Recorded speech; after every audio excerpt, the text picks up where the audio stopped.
Okay guys, this is the start to my photo composition. So I'm going to try and take a picture of a photo. Super low. Note how much more awesome the subject looks. We're going to try and take a picture of something and then try and make it far better based on what I'm learning from this video here, and I'm going to hand it in to Giselle. Elements, lines, tons of cool stuff. And pose number 2, get on the floor. You're gonna get some really, really awesome stuff when you're on the floor. So we're going to get on the floor.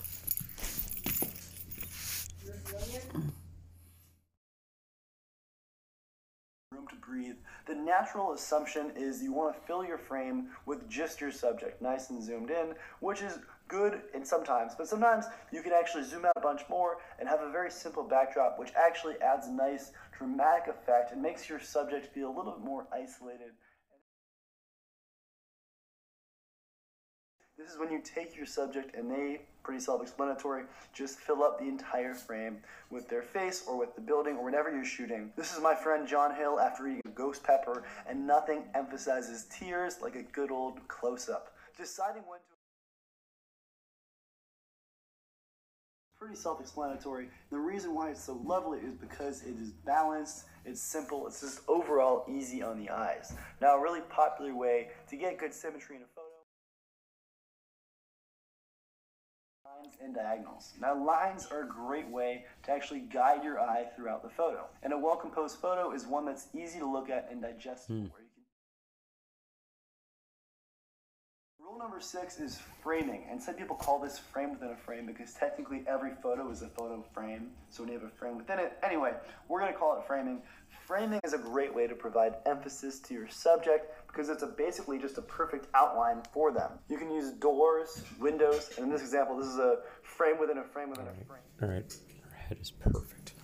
We can capture her head within the frame.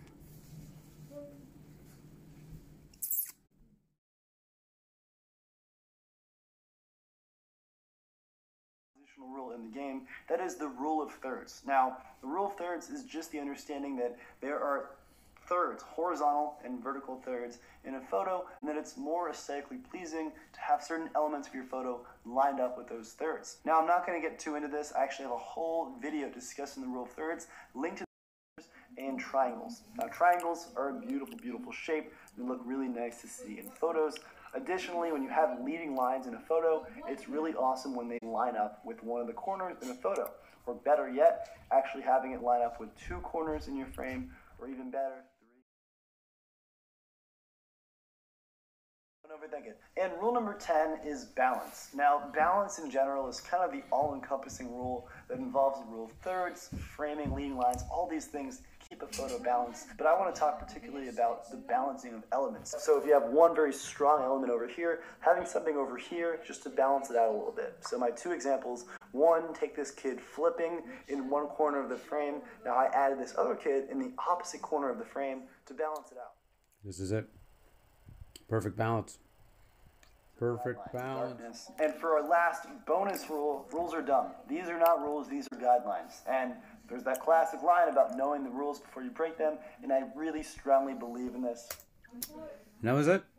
I took some pretty good pictures though. I hope you enjoyed them along the video. Thank you for watching. I learned a skill.